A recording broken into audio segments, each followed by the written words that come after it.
Hi everyone. तो discuss करेंगे idea force technology limited को। आइडिया फोर्स पे बहुत लोगों के क्वेश्चंस हैं। क्वार्टर फोर का रिजल्ट आ गया। रिजल्ट काफी शानदार लगेगा आपको देखने में। देख सकते हो कंपनी ने 171% की यहाँ ग्रोथ करी है और उसके बावजूद भी स्टॉक जो है यहाँ पर नहीं चला। स्टॉक उल्टा नीचे की तरफ आ रहा है। तो क्या रीजन है स्टॉक के गिरने के? और ये स्टॉक आप देख सकते हो आईपीओ के अंदर लगभग 1300 रुपए के भाव पे इसने ट्रेड किया। अभी ये आधे से भी सस्ता हो गया स्टॉक। तो क्या यहाँ पे स्टॉक को खरीद सकते हैं? क्योंकि इसकी अपसाइड जो है लगभग 100% की यहाँ से बनती है। अगर कोई खरीदेगा तो 100% यहाँ रिटर्न बना सकता है। तो क्या स्टॉक को खरीदना चाहिए? लॉन्ग टर्म का व्यू क्या बनेगा स्टॉक के अंदर, क्योंकि एक्सपेंशन चल रहा है यूएस मार्केट के अंदर। ये कॉन्फ्रेंस कॉल है, कुछ इंपॉर्टेंट पॉइंट्स मैनेजमेंट ने यहाँ पे हमारे साथ में शेयर करे हैं, तो वो मैं आप लोगों के साथ शेयर करूंगा। ये वीडियो जो होगा वो सिर्फ एजुकेशन पर्पस के लिए होगा। कोई भी बाय सेल का रिकमेंडेशन मैं आप लोगों को नहीं दूंगा। बाय करना है, सेल करना है, आप अपना डिसीजन खुद लेंगे। अपने फाइनेंशियल एडवाइस जरूर डिस्कस करेंगे, उसके बाद इसके अंदर कोई बाय सेल करेंगे। तो वीडियो को शुरू करते हैं और पहले इसका बिजनेस मॉडल समझ लेते हैं कि आइडिया फोर्स जो है एक यूएवी बनाने वाली कंपनी है, unmanned aerial vehicle. Unmanned aerial vehicle का मतलब ये होता है कि इंसान उसमें नहीं बैठता है, लेकिन वो आसमान में उड़ता है वो प्रोडक्ट। और कैसे उड़ता है? रिमोट के जरिए या कंप्यूटर के जरिए, जो भी सिस्टम है उसका। बेसिकली इसको यूज किया था यूक्रेन ने और रशिया यूक्रेन वॉर के अंदर। तो यूक्रेन को काफी फायदा हुआ उससे, काफी नुकसान पहुंचाया रशिया को। ठीक है, यूएस मिलिट्री अभी तैयार नहीं है इसको यूज करने के लिए, लेकिन यूएस मिलिट्री तैयारी कर रही है। किस तरीके से तैयारी कर रही है आप देख सकते हो। यहाँ पे ये काफी सारी कंपनीज हैं जो ये यूएस क्लाइंट्स हैं और डिफेंस के हैं। तो ये जो फोटोज में जो आप लोग देख रहे हो, ये आइडिया फोर्स के ही लोग हैं। और ये लोग यहाँ पे जाके इनको अपना प्रोडक्ट पिच कर रहे हैं, अपनी टेस्टिंग वगैरह करवा रहे हैं। प्रोडक्ट को टेस्ट करो, समझो, अगर आपको अच्छा लगता है, टेस्ट करने के बाद कोई कमी लगती है हमें बताओ, हम उसको अपग्रेड करेंगे और फिर आगे ऑर्डर लेने की कोशिश करते हैं। तो ये फोटोग्राफ्स यहाँ पे दे रखे हैं इनके एग्जीबिशन वगैरह के। तो ये कंपनी इसमें भी काम करती है। प्लस ड्रोन का यूज हो रहा है किस तरीके से? जो अमेजन है, वॉलमार्ट है, ये जो बड़ी बड़ी कंपनीज हैं, ये इसको एज अ डिलीवरी प्रोडक्ट भी यूज करें, क्योंकि आसमान के जरिए डिलीवरी करना काफी आसान है, कॉस्ट सेविंग है, इकोनॉमिकल हो जाएगा आगे जाकर के। तो वो लोग भी इसकी टेस्टिंग वगैरह कर रहे हैं। ठीक है, तो ये इनका बिजनेस मॉडल है। बात करें इसकी फाइनेंशियल्स की, तो ये एक स्मॉल कैप कंपनी है। 2900 करोड़ की इसकी मार्केट कैप है। स्टॉक पी 60 का है। स्टॉक पी अगर आप देखोगे तो ये एक साल के अंदर स्टॉक पी लगभग कहीं ट्रेड कर रहा था 130 के लेवल पे, अभी आधा हो गया है। तो स्टॉक कहीं ना कहीं यहाँ पे अंडर वैल्यूड तो नहीं, लेकिन सस्ता नजर आता है। ठीक है, आरओसी 12% की है, आरओई 9% की है, ठीक ठाक है। छोटी कंपनी है, जैसे जैसे बड़ा प्रॉफिट करेगी वैसे वैसे आरओ आरओसी बढ़ेगा इसका रेवेन्यू के साथ साथ। डेट टू इक्विटी 0.02 है। बैलेंस शीट में कोई भी डेट नहीं है, almost almost debt free company है। प्लेज परसेंटेज 0% है। प्रमोटर ने कोई भी शेयर गिरवी नहीं रखा हुआ, ये पॉजिटिव चीज है। क्वार्टरली रिजल्ट अगर आप देखोगे, वाई वाई सेल्स ग्रोथ तो काफी अच्छा लगेगा देखने में। यहाँ पे देखो दिसंबर में 1074% की सेल्स है, यहाँ 171% की सेल्स है, लेकिन स्टॉक नहीं चल रहा। क्यों? क्योंकि ये 92 करोड़ की सेल जो है 1000% की, ये बेस नंबर सिर्फ 8 करोड़ है। 8 करोड़ की सेल पे आपने 92 कर दिया, यहाँ पे 97 तो आपने जून में कर लिया था। सेम तरीके से मार्च में सिर्फ 105 किया। अगर मैं यहाँ से यहाँ कंपेयर करूं तो ये मात्र 12% की ग्रोथ है, कोई शानदार ग्रोथ नहीं है। एक और चीज जो प्रॉब्लमेटिक है वो ये है, यहाँ पे जो मार्जिन थे 29% का मार्जिन देखो कंपनी ने यहाँ पे किया है। 23% का मार्जिन कंपनी ने यहाँ पर किया और यहाँ पर मात्र 16% का मार्जिन किया हुआ है। तो मार्जिन भी काफी कम हुए हैं। और मार्जिन कम होने का रीजन क्या है? कंपनी ने कुछ एम्प्लॉय कॉस्ट के अंदर अपने ईसॉप्स वगैरह दिए हैं, जिसको हम एम्प्लॉय स्टॉक प्लान वगैरह कहते हैं, जिसके अंदर कंपनी को शेयर्स मिलते हैं कंपनी के। उसका खर्चा यहाँ पे ऐड ऑन हुआ है। प्लस मटेरियल कॉस्ट कुछ बढ़ गया है, तो उसका भी एक्सपेंस यहाँ बढ़ गया है। उसकी वजह से मार्जिन घट गया है। मार्जिन घटने की वजह से क्या हुआ है? यहाँ पे जो प्रॉफिट है मात्र 12 करोड़ है। उससे ज्यादा प्रॉफिट कंपनी ने जून में किया था 19 करोड़ का और दिसंबर में किया था 16 करोड़ का। ईपीएस 2.75, ईपीएस जो है बहुत कम है, इसीलिए स्टॉक का भाव नहीं बढ़ रहा है। बात करते हैं बैलेंस शीट की। अच्छे हेल्दी रिजर्व्स हैं 620 करोड़ के। बोरिंग्स मात्र 14 करोड़। वर्किंग कैपिटल है, कंपनी ऑलमोस्ट डेट फ्री है।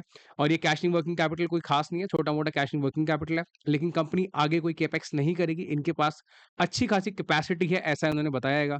इनका इन्वेस्टर पोर्टफोलियो बहुत शानदार नहीं है। शानदार नहीं इसलिए बोल रहा हूँ क्योंकि 29% स्टेक प्रमोटर के पास है। अच्छी बात यह है प्रमोटर ने नहीं बेचा इस क्वार्टर में। एफआईआई ने अपना स्टेक बेचा है, 3.46 से घटा करके 2.75% कर दिया है। और अगर आप डीआई को देखोगे तो डीआई ने 10% से घटाया, 6% पे लाया और अब 3% पे लेके आ गया डीआई। तो डीआई ने काफी स्टेक अपना जो है वो बेच दिया।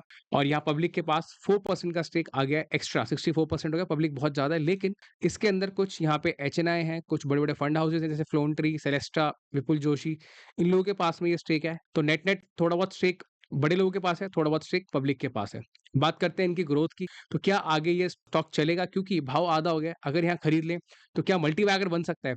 तो कुछ डेवलपमेंट्स देख लेते हैं, जैसे कि यहाँ पे कंपनी को एक सर्टिफिकेशन मिला है क्वालिटी मैनेजमेंट सिस्टम से। इनकी इंडस्ट्री के अंदर ये गोल्ड स्टैंडर्ड माना जाता है, कंपनी को मिल गया है, जो कि अच्छी बात है। ठीक है, बात करें अगर इनके यूएस बिजनेस की, क्योंकि ये क्वार्टर 3 क्वार्टर 2 में यूएस की बहुत बात करते थे। तो यूएस के अंदर अच्छी बात ये है, थोड़ी सी ट्रैक्शन मिली है। और ट्रैक्शन का मतलब ये है कि वहां पे जो डिफेंस है उन्होंने इनको बुलाया है, और बुलाने के बाद में वो ये कि इनके साथ में इनके प्रोडक्ट को टेस्ट वगैरह कर रहे हैं अभी। नेट नेट यहाँ पे ऑर्डर मिलने के चांसेस हैं, देखते हैं आगे क्या होता है। ड्रोन सर्विसेज ठीक है? Company owned, company operated, initiative to franchise owned, franchise operated. क्या है इसका मतलब? इसका मतलब ये है, इनका अगला जो गोल है वो ये है कि कंपनी पहले सोच रही थी कि ड्रोन को सर्विसेज़ की तरह देगी, उधार पे देगी, आप हमारा ड्रोन ले जाओ, सर्विसेज़ की तरह यूज़ कर लो। फॉर एग्ज़ाम्पल किसी को अगर मान लो डिलीवरी के लिए चाहिए, ठीक है? मान लो ज़ोमैटो है या स्विगी है, इनको अगर अपने कस्टमर तक खाना पहुँचाना है, तो ये क्या करेंगे? ड्रोन को ले लेंगे, ठीक है? ड्रोन को एज़ अ सर्विस ले लेंगे, उधार पे ले लेंगे, उसका उधारी के पैसे दे देंगे। उधार इन द सेंस कि आपने ले लिया सर्विसेज़ के लिए, आपने पर डे का जो भी उसका रेंट हुआ या फिर महीने का जो भी रेंट हुआ, पे ऑफ कर दिया। कंपनी कह रही है हम उसको खुद मैनेज नहीं करेंगे, हम अपने ड्रोन को आगे किसी फ्रेंचाइज़ी को बेच देंगे, वो फ्रेंचाइज़ी आगे फिर रेंट पे देगी। तो ठीक है, अच्छा मॉडल है ताकि सरदर्दी ज़्यादा नहीं होगी। आपने किसी कंपनी को बेच दिया, थर्ड पार्टी कंपनी को, वो कंपनी आगे खुद मैनेज करेगी किसको कितने रेंट पे देना है, कैसे देना है। सिर्फ आइडिया फ़ोर्स यहाँ पे क्या करेगा, मैन्युफैक्चरिंग करेगा और उसकी जो भी क्वालिटी है, जो भी उसकी सर्विसेज़ है, उसका ध्यान रखेगा। बाकी इनको पेटेंट वगैरह मिल गए, ये हर बार इनको कुछ ना कुछ पेटेंट्स मिल जाते हैं। बाकी यहाँ पे इन्होंने कोलैबोरेशन करा है ईएसआरआई और गैलेक्सी आई के साथ, कुछ न्यू अपॉर्च्युनिटीज़ हो सकता है मार्केट में इनके लिए खुल जाएँ। आगे अगर आप कॉन्फ्रेंस कॉल पढ़ोगे तो यही सारी बातें हो रखी हैं कि इनके पास में कुछ पाइपलाइन है 300 करोड़ की, बहुत ज़्यादा पाइपलाइन इनके पास में नहीं है, ठीक है? अब आप बोलोगे 300 करोड़ की पाइपलाइन कोई कम होती है? देखो ये कंपनी का खुद का एनुअल रेवेन्यू जो है 300 करोड़ का है। अभी इनके पास 300 करोड़ की पाइपलाइन है, देखने में काफ़ी अच्छा है, लेकिन ये L1 पाइपलाइन है। L1 पाइपलाइन का मतलब ये होता है कि वहाँ पर इन्होंने जो बिड डाली है, वहाँ पे हो सकता है ये लोएस्ट बिडर रहे होंगे, इनके साथ में डिस्कशन चल रहा होगा, लेकिन ऑर्डर मिलेगा कितने का, उसकी कोई गारंटी है नहीं, ठीक है? हो सकता है कि इनको ऑर्डर लगभग मिल जाए मतलब 100 करोड़ मिल जाए, 200 मिल जाए, 300 से ज़्यादा भी मिल जाए किसी और कंपनी से, बट ये इनकी पाइपलाइन है। नेट-नेट लॉन्ग टर्म की अगर बात करी जाए, तो इनके पास में अगर रेवेन्यू के एंगल से देखें, स्टॉक के चलने के एंगल से, तो इनके पास में जो current order book position 1200 crore की है, ठीक है? ऑर्डर बुक पोज़ीशन यहाँ देख रहे हो आप कम होती जा रही है। पहले यहाँ 2500 थी, सितंबर में, दिसंबर में 1700, अभी 1200 हो गई है। ऑर्डर बुक घट रही है, ऑर्डर बुक का बढ़ना ज़रूरी है, पहली बात तो, क्योंकि ये company no doubt order book वाली कंपनी है। 300 करोड़ का यहाँ पे इन्होंने रेवेन्यू किया है। मुझे पता ही है अगली बार 500 भी कर देंगे, और 500 क्यों कर देंगे? क्योंकि ऑलरेडी 1200 करोड़ के ऑर्डर्स हैं। अगर उन्होंने पूरे साल अच्छी मेहनत करी, अच्छी डिलीवरीज़ करी, तो 1200 करोड़ का रेवेन्यू, 1200 करोड़ की जो इनकी ऑर्डर बुक है, उसमें से 500 अगर डिलीवर कर देंगे, 500 करोड़, तो यहाँ ग्रोथ हमें दिखेगी कितना? 50% से ज़्यादा। लेकिन स्टॉक तभी चलेगा जब आप अच्छे ऑर्डर्स कंप्लीट करोगे, यहाँ पे मार्जिन्स अच्छे करोगे और प्रॉफिट अच्छा होगा, ठीक है? ईपीएस बढ़ेगा, तब स्टॉक चलेगा, अदरवाइज़ स्टॉक नहीं चलेगा। साथ के साथ में मार्केट जो है फ्यूचर को डिस्काउंट करता है। अगर आपको फ्यूचर के अंदर अच्छे ऑर्डर्स नहीं मिले, और अच्छे ऑर्डर्स कहाँ से मिलेंगे? जैसे ये यूएस है, यहाँ से ऑर्डर मिलना चाहिए, ठीक है? जैसे कि दुबई में इनका कुछ एग्ज़िबिशन वगैरह चल रहा है, वहाँ से इनको ऑर्डर्स मिलने चाहिए, ठीक है? इंडिया में इनको अच्छे ऑर्डर्स मिलने चाहिए, प्लस कुछ सिविल जैसे कि जो डिलीवरी कंपनीज़ हैं और बाकी जो कंपनीज़ हैं, जैसे कि मान लो कोई बड़े-बड़े प्लांट्स होते हैं, जहाँ पर अपने प्लांट को चेक करने के लिए लोग ड्रोन का यूज़ करते हैं, हमारे प्लांट में कहाँ-कहाँ प्रॉब्लम हो रही है। क्योंकि प्लांट जो होते हैं वो 1-1, 2-2 किलोमीटर बड़े भी होते हैं। टेक्सटाइल प्लांट्स हो गए या और ऑयल पेट्रोलियम प्लांट्स हो गए, वहाँ पे रिक्वायरमेंट होती है। तो कंपनी का फोकस यही है कि उनको ऑर्डर्स मिले, लेकिन मार्केट को क्या चाहिए? मार्केट को चाहिए रेवेन्यू, रेवेन्यू बढ़ना चाहिए, साथ के साथ ऑर्डर बुक भी बढ़नी चाहिए। अगर आपकी ऑर्डर बुक नहीं बढ़ रही है, इसका मतलब आप कितने दिन सर्वाइव करोगे इस ऑर्डर के ऊपर? ये जो 1200 करोड़ का जो आपके पास में यहाँ पे ऑर्डर बुक है, ये 2000 होगा, 2500 होगा, तब मज़ा आएगा, क्योंकि वहाँ पे कंपनी की स्ट्रेंथ का पता चलेगा कि हाँ, मार्केट में इनका प्रोडक्ट एक्सेप्ट हो रहा है। अब सब बोलेंगे इतनी कहानी क्यों? कहानी से देखो यही है, अगर आपके पास में स्टॉक है, तो आप स्टॉक को होल्ड करो। ऑलरेडी इतनी ज़्यादा पिटाई हो चुकी है, अब इससे ज़्यादा पिटाई के चांसेस मुझे लगता है ज़्यादा है नहीं, क्योंकि मार्केट ने ऑलरेडी बहुत इसको नीचे की तरफ ले आया है। अब कोई सोचेगा कि हम यहाँ नया पोज़ीशन बना लें, तो आपकी मर्ज़ी है, आप बना सकते हो। कंपनी में कोई प्रॉब्लम नहीं है, लेकिन प्रॉब्लम सिर्फ़ और सिर्फ़ ऑर्डर बुक की है, और मुझे लगता है कि इनकी ऑर्डर्स आने में अभी 6 महीने और 1 साल और जाएगा। क्यों? क्योंकि अभी बीटा टेस्टिंग वगैरह चल रही है, टेस्टिंग होगी, नए ऑर्डर्स मिलेंगे, उसके बाद में किसी और क्लाइंट को पिच करेंगे, क्योंकि अगर यूएस से बड़ा ऑर्डर मिल गया आर्मी से, तो डेफ़िनिटली इनको बोलना आसान होगा कि हमारे पास में यूएस जैसा बड़ा क्लाइंट है, फिर ज़्यादा इनको ऑर्डर मिलना आसान होगा। तो मुझे लगता है थोड़ा-सा आप लोगों को वेट करना चाहिए अभी, थोड़ा और कंसोलिडेशन होने दो, उसके बाद में कहीं जाकर के आपको अगर इनकी ऑर्डर बुक और इम्प्रूव होती हुई नज़र आए, तब स्टॉक को आप दोबारा खरीद लेना। जिन्होंने ऊपर खरीदा है वो होल्ड करें यहाँ पर, ऑफ कोर्स लॉस से बेच के कोई फ़ायदा नहीं है। नया पोज़ीशन बनाने में कोई जल्दबाज़ी ना करें कि मैं फट-फट से नई पोज़ीशन बना लूँ क्योंकि स्टॉक नीचे आ गया है। ठीक है, पीई आपको सस्ता लग रहा होगा, लेकिन फ्यूचर में अगर रेवेन्यू बढ़ेगा, ऑर्डर बुक बढ़ेगी, तो आप 10, 20, 100, 200 महँगा खरीद लेना, कोई बात नहीं, क्योंकि अगर मल्टी बैगर बनना होगा, तो ₹900 से मल्टी बैगर बने या ₹1000 से बने, ठीक है, ज़्यादा फ़र्क नहीं पड़ेगा, क्योंकि 1000 वाले को अगर 5x हो गया स्टॉक तो 5000 हो जाएगा, और 700 वाले का अगर ज़्यादा से ज़्यादा 7-8x हो जाएगा, है ना?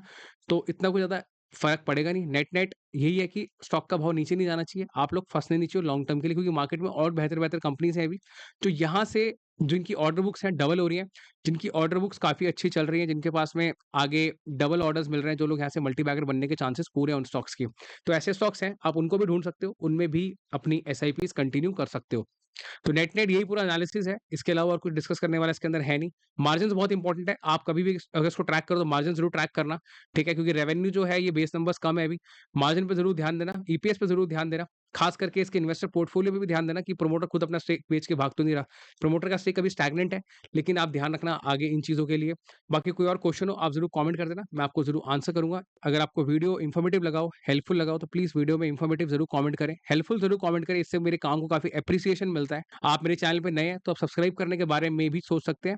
मैं इस तरीके के वीडियोज़ आगे लाता रहूँगा और यहाँ पे आप मेरे ये प्लेलिस्ट है, आपके पोर्टफोलियो में कोई अगर स्टॉक इसमें से हो तो आप ज़रूर चेकआउट करना। आपको ज़रूर एक अच्छा आइडिया मिलेगा। हम 6-6 महीने पुराने स्टॉक वीडियो भी अगर आप देखोगे तो आपको एक लर्निंग ज़रूर मिलेगी कि स्टॉक क्यों चल रहा है, क्यों नहीं चल रहा है। एक अच्छी क्लैरिटी आपको वीडियोज़ में ज़रूर मिलेगी। कोई क्वेश्चन हो कमेंट करना, ज़रूर आंसर करूँगा। इस वीडियो के लिए इतना ही, मिलते हैं अगली वीडियो में। Thank you so much.